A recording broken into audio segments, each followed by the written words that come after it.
never heard me in my gang. Have you? You're trying to figure out the music. I'm just dancing.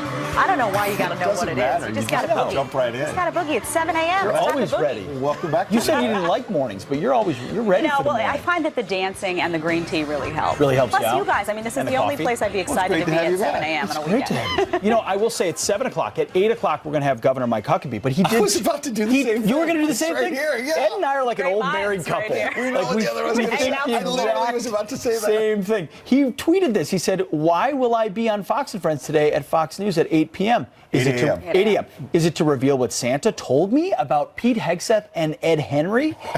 He says, "I've got more on them than Mueller will ever have on @real Donald Trump." Look at Huckabee Governor coming at us. He writes the best tweets. He's tossing shade at us. Does anybody right out there now. have dirt on Huckabee? Friends at FoxNews.com. We need it in the next 60 minutes. Fast. Get it to us. But Ed, can we just acknowledge we didn't talk about this? We didn't. At I had it all? on my phone, and I was like, "What is it? Why is he Scary. looking at I'm his phone?" turning into Ed Henry. I might become Fair and Balanced at some point. That would be nice. dangerous. That would be nice. No. So let's get into some fair and balanced coverage of this big Obamacare ruling. Look, Republicans have talked for years about repealing and replacing Obamacare. They tried. They may be succeeding at repealing it because of what President Trump did in that tax cut, where he pushed Republicans on the Hill to actually rip out the individual mandate, which is sort of the guts of the Affordable Care Act, right? So now this federal judge in Texas says it's now unconstitutional without the individual mandate. But the big question moving forward is, what do you replace it with? I don't trust him. I'm worried. I've been saying for a long time I'm worried because Republicans have not done their due diligence on this in the past. And, people on the right keep saying, you have to have a plan. You can't just repeal something and not have a proposal because people will lose their health insurance if this goes south. People will expect someone to take charge. Somebody's got to be the adult in the room. You would think Republicans had figured out it should be them at this point. Let's hope they did. Well, there's not a lot of rationality around health care and the debate over that. But last night, President Trump immediately jumping on this news and talking about, the opportunity that could be presented. Listen to the president last night. I believe we're going to get really good health care. Exciting things happened over the last 24 hours. And if everybody's smart, because we have a lot of Democrats here tonight, and I'm very happy about that, people don't realize it. I have a lot of friends who are Democrats. And we have Democrats here, and if the Republicans and the Democrats get together, we are going to end up with incredible health care, which is the way it should have been from day one, and it's going to happen. It now has a chance to happen. So he's talking about trying to bring Democrats and Republicans together. I think Jedediah is right that pressure's on Republicans. Sure is. Responsibility to govern, but Democrats are about to take over the House. They have a responsibility to govern as well, and they also are the ones who crafted Obamacare to begin with and sold it on lies, keep your doctor, keep your plan. And now it's falling apart, and they're saying, oh, it's all on Donald Trump. Hang on a second. What is the Democratic plan? We know it's Medicare for all. Well, guess what? The Wall Street Journal, when I was covering Bernie Sanders in 2016, they looked at it, and they said it was going to cost about $15 trillion. That's trillion that's all? with a T to pay for Medicare Right. for all. You never hear that price tag from Democrats. And secondly, the Wall Street Journal, when they looked at it, also said Sanders had a plan to raise taxes. How much was he going to raise it? He was going to raise your taxes by 34% to pay for Medicare for all and other socialist plans. Yeah. So you're going to see your taxes go like this, and you're going to see federal spending go like this if you have Medicare for all. So the Democrats' plan is shaky, but the Republicans do, as you say, have to come up with something. And there seems to be a lot of ground in between a failing Obamacare and $15 trillion for Medicare for all. It seems like in the middle there, the Republicans can find a solution. Ed, I don't know what to say because I agree with everything you just said. That's a scary situation. It is true. I'm done. But you know what My it work here is? is The done. reason why it won't happen is Nancy Pelosi's job in 2019 is to try to take on Trump and tee him up for whoever the 2020 candidate is to run against him.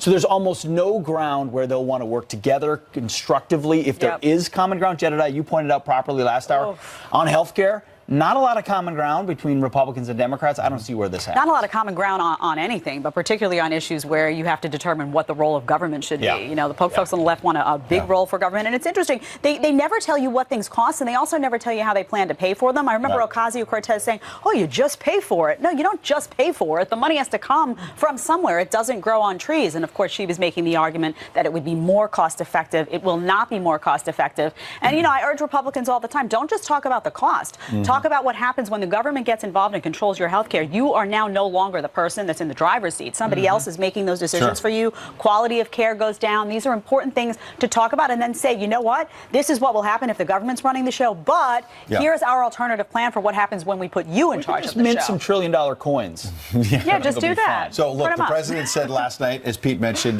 let's find common ground in 2019 on health care. That's going to be a big priority for both parties. But in the meantime, they've got another priority in terms of coming together, and that's avoiding a partial government shutdown, which will happen at the end of this week without some sort of a deal. The president holding firm on what he wants, which is $5 billion for the wall. That's really just a down payment. That's not the whole deal. That's just part of it, Jedediah. And you saw Democrats in the Oval Office. What got lost in the, Donald Trump draws the line in the Senate, is that Democrats were basically saying, we're not giving you anything. They were not giving an inch. No, Chuck Schumer's not doing it. Nancy Pelosi's not doing it. They're not prioritizing this border wall at all. Not at all. And I think it's important for President Trump to stand firm on this because, as I've said many times, this is a key issue for him. He ran on this. He talked about the wall a lot. One of the reasons he won was because people felt that he was going to be not only passionate about the issue, but he was going to have the follow-through to actually get it done. Well, did you know, though, this is going to be Armageddon? Let's send Pete to our wall. Can we break it down? Ed did it so well the other day, last week, and I got jealous, so I said, can I have my turn just one He has time? to use the wall now. You know, I mean, Ed's so good at it, I got to try every once in a while. The reality is, we're hearing, you guys, that this shutdown is going to be Armageddon. The whole government, it's terrible, we can't do it. Well, let's get to the facts about what a government shutdown might mean.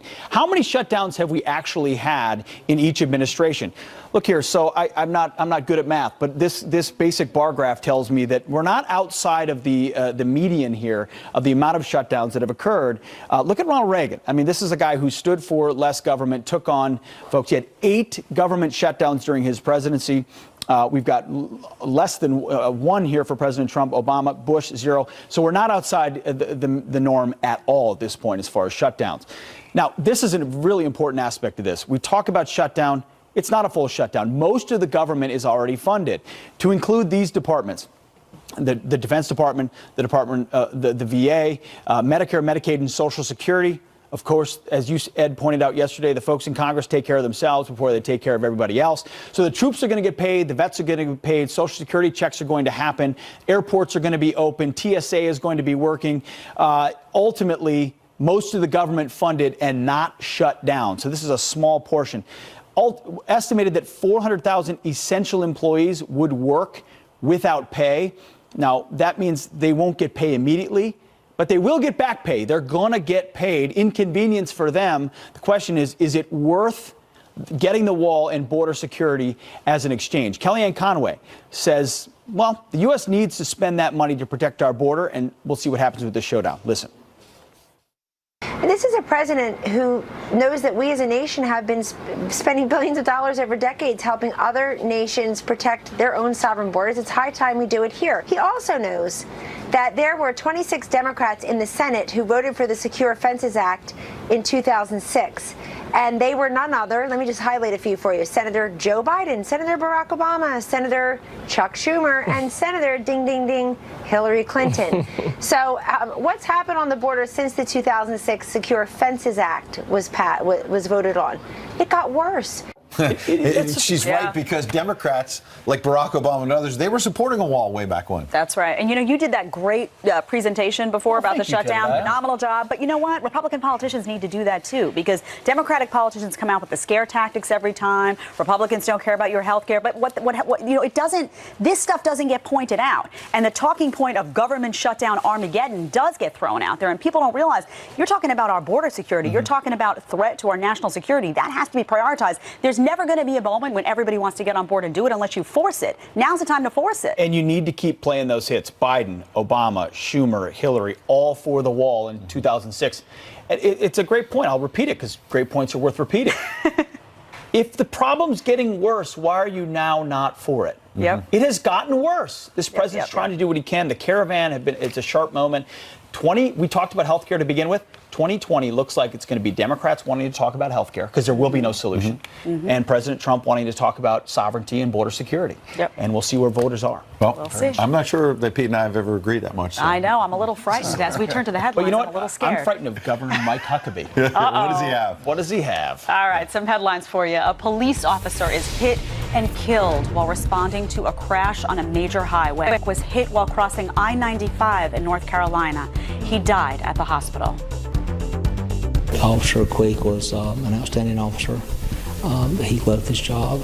Great attitude, just a good person.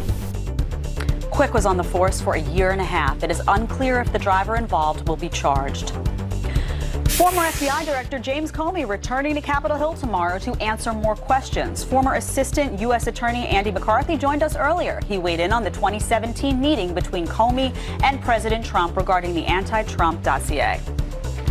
If you're briefing the president on a national security investigation in counterintelligence, when the whole point of counterintelligence is to inform the president so he can perform his mission, why would you play close to the vest with the facts on that?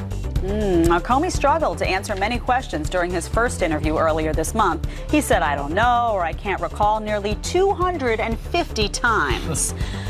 A rare war of words between the UK's former Prime Minister and the current one over Brexit. Tony Blair is firing back at Theresa May. She accused him of undermining the UK by calling for a new Brexit referendum. Blair is calling May irresponsible for trying to force members of Parliament to back her Brexit deal.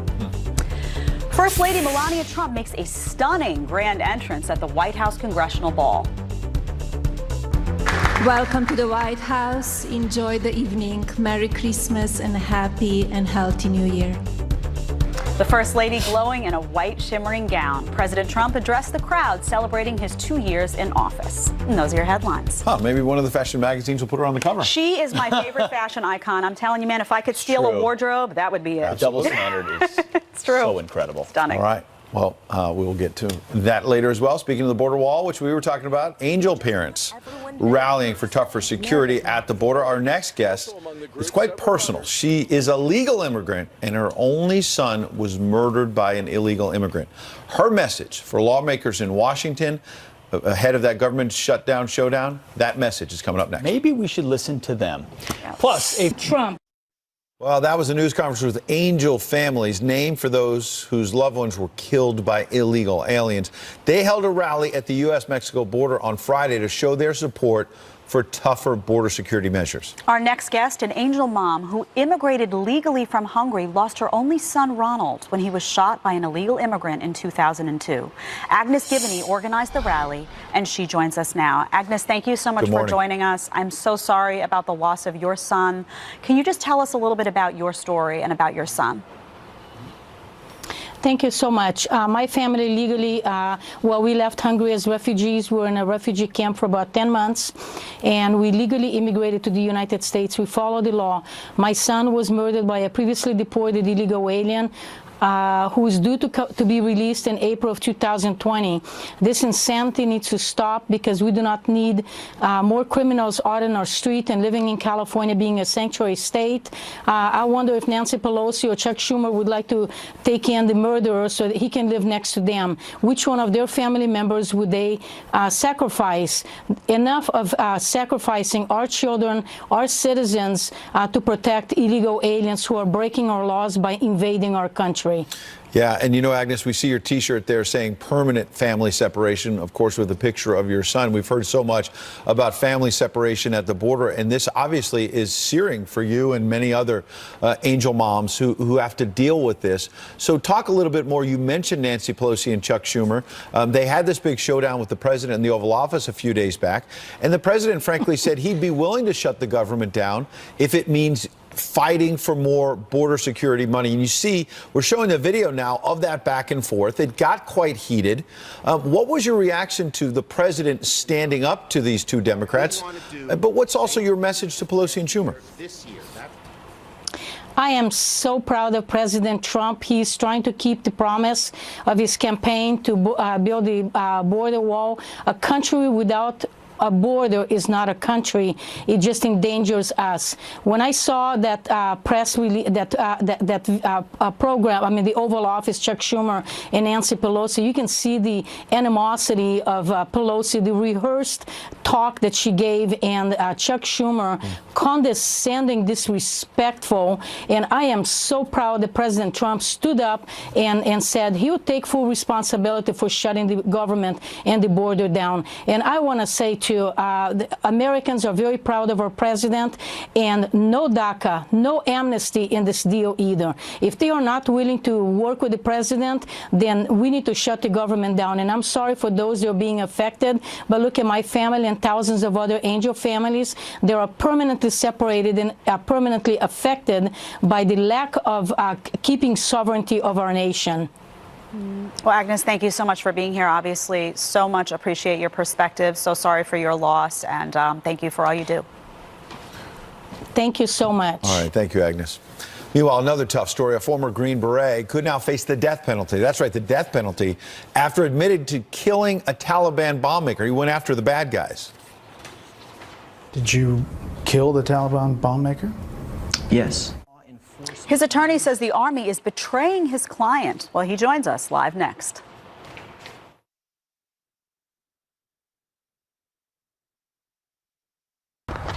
One for you and one for me. I love it. Oh, actually, that was supposed to be I love for me.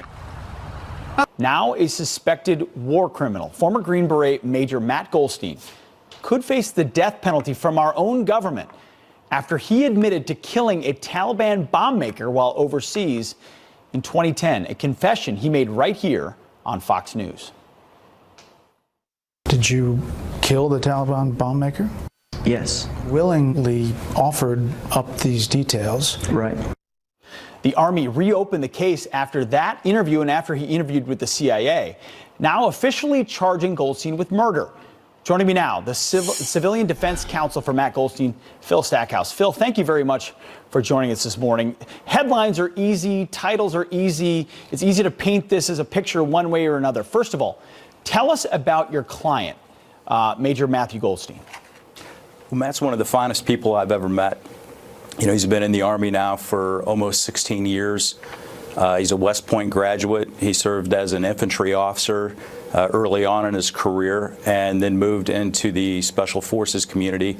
And that's where he's served, clear up until around 2015.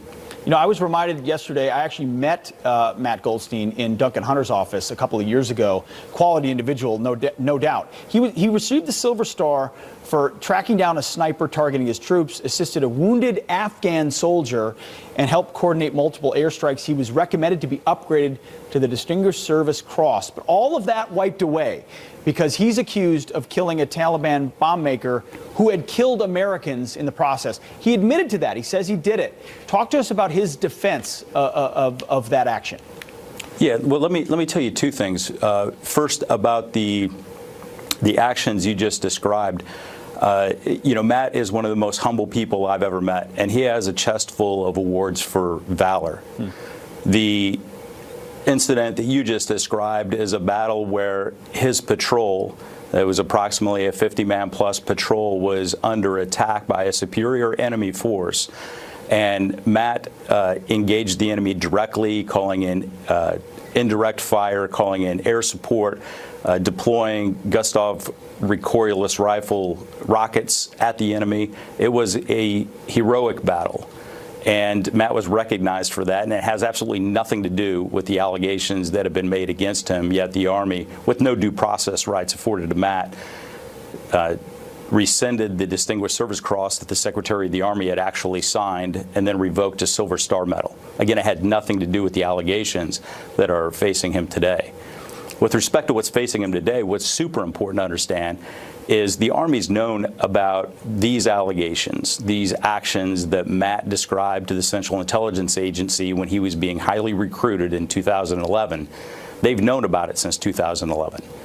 And they were investigated thoroughly, and they were disposed of through an administrative process in 2015, 3 years ago. And at the conclusion of that process, Matt was being processed administratively for discharge, and concurrently he was being processed for medical retirement.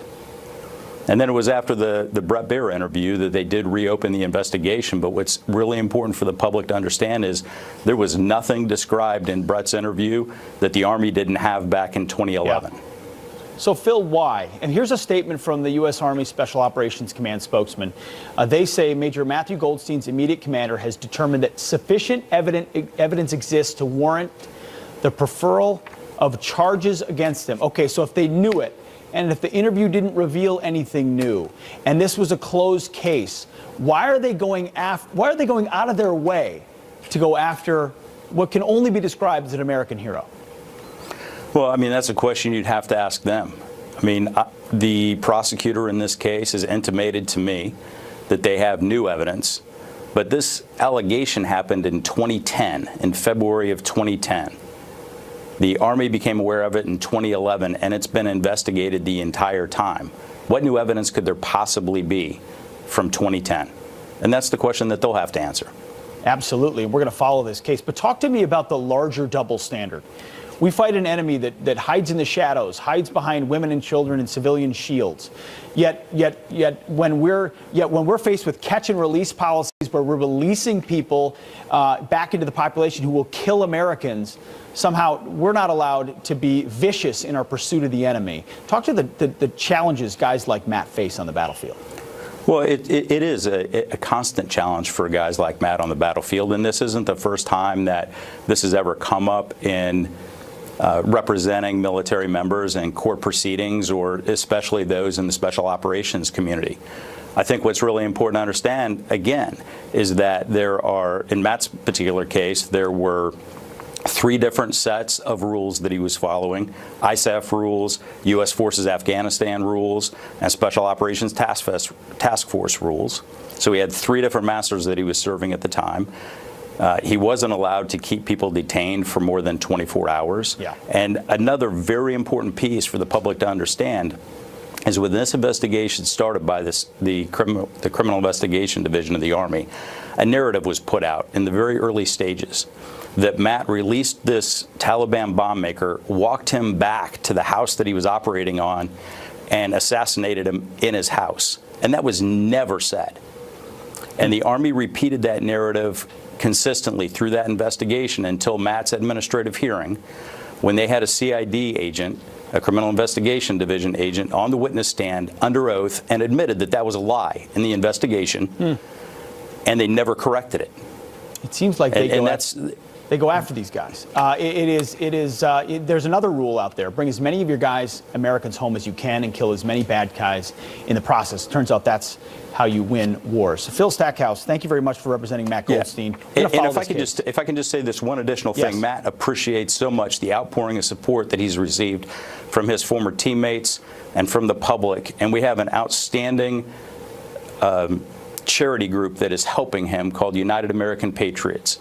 And it's an organization like that allows us to help, heroes like Matt. United American Patriots. Well, appreciate that. We reached out to the Defense Department. We have not heard back. We're also going to have Matthew Goldstein's wife on later on in the program. Thank you very much, Phil, for joining us. Whew. All right. Well, still ahead, Ken Starr joins us live. He knows a little bit about special counsels. Plus, how are you adulting? Millennials need help, so they're getting the Oscars. Who will risk everything for the chance to gain nothing? Chris Hemsworth. Host the Oscars. Why would anyone want to look at me? Excuse me, Roseanne? Oh, relax. It wasn't ambient. Everybody's so sensitive. Michael Strahan?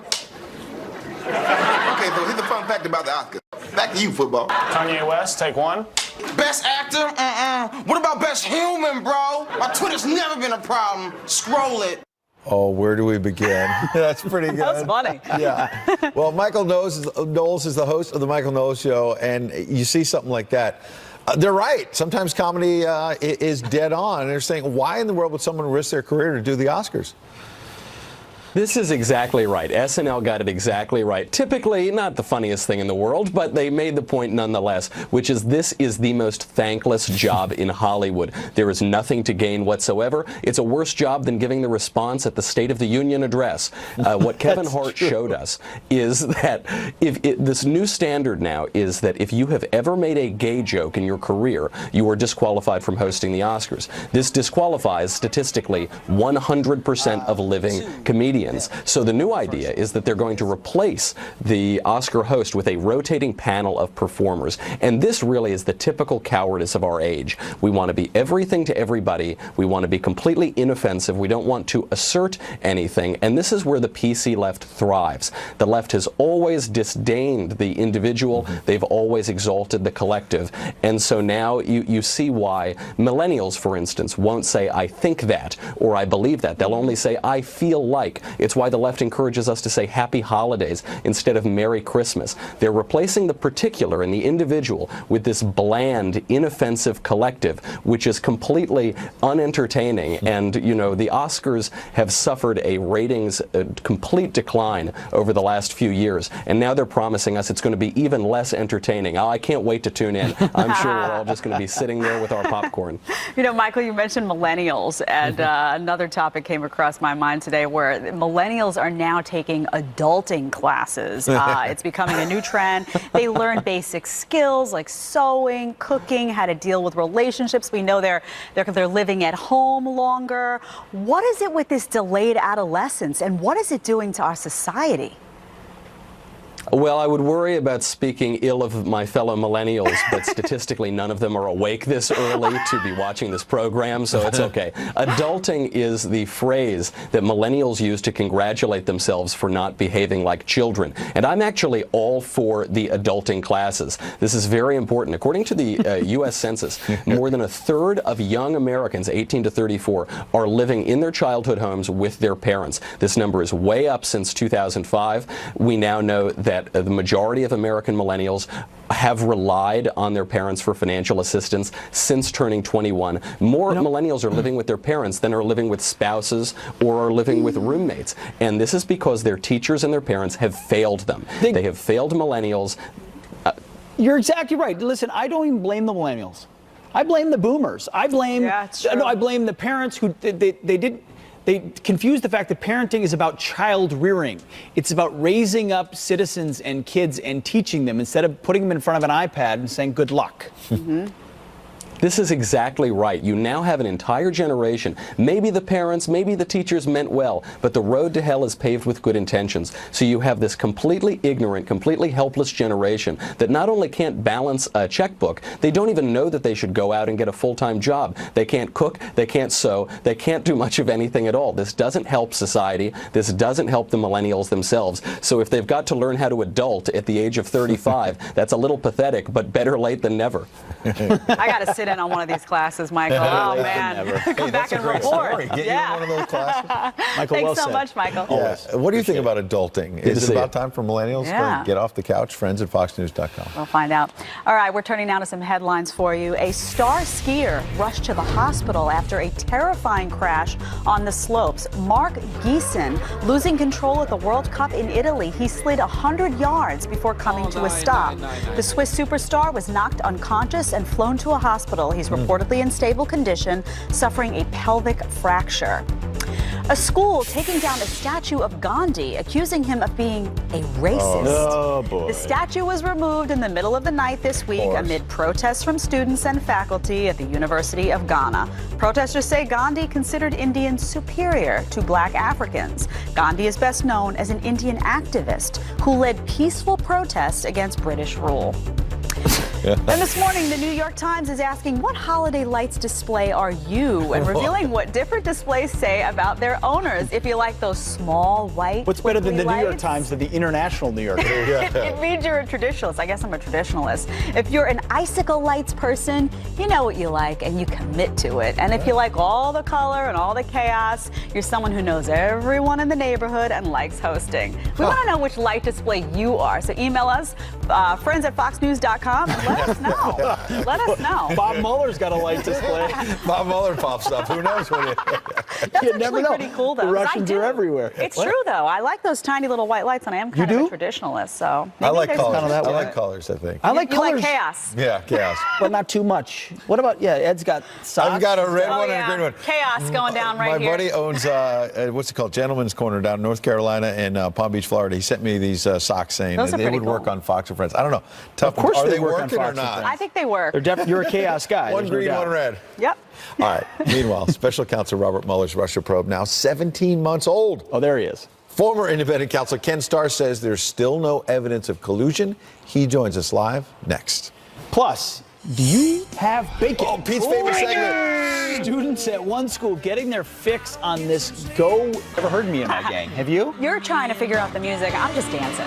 I don't know why you got to know what it matter. is. You You just got to just boogie. jump right in. You just got to boogie. It's 7 a.m. You're It's time to always boogie. ready. Welcome back. You said you didn't like mornings, but you're ready for the Well, I morning. find that the dancing and the green tea really help. Really helps Plus, you out? you guys. I mean, this is And the the only coffee? place I'd be excited great to to be have at you 7 back. a.m. on a Great to weekend. have you. I will say it's 7 o'clock. At 8 o'clock, we're going to have Governor Mike Huckabee. But he did. I was about to do the same thing. You were going to do the It's same right thing? here, yeah. Ed and I are like an Great old minds married right couple. here. We know what the other one's we gonna think say. the I literally exact was about to say that. Same thing. He tweeted this. He said, "Why will I be on Fox and Friends today at Fox News at 8 p.m.? 8 a.m. 8 a.m. Is it to reveal what Santa told me about Pete Hegseth and Ed Henry?" Oh, I he wanna says, hear that. "I've got more on them than Mueller will ever have on at real Donald Trump." Look at Huckabee Governor. coming at us.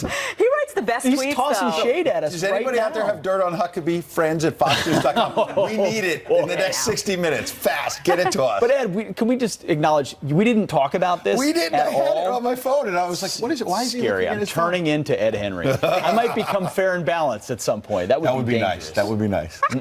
No. So let's get into some fair and balanced coverage of this big Obamacare ruling. Look, Republicans have talked for years about repealing and replacing Obamacare. They tried. They may be succeeding at repealing it because of what President Trump did in that tax cut, where he pushed Republicans on the Hill to actually rip out the individual mandate, which is sort of the guts of the Affordable Care Act, right? So now this federal judge in Texas says it's now unconstitutional without the individual mandate. But the big question moving forward is, what do you replace it with? I don't trust him. I'm worried. I've been saying for a long time I'm worried because Republicans have not done their due diligence on this in the past, and people on the right keep saying you have to have a plan. You can't just repeal something and not have a proposal, because people will lose their health insurance if this goes south. People will expect someone to take charge. Somebody's got to be the adult in the room. You would think Republicans had figured out it should be them at this point. Let's hope they did. Well, there's not a lot of rationality around health care and the debate over that. But last night, President Trump immediately jumping on this news and talking about the opportunity that could be presented. Listen to the president last night.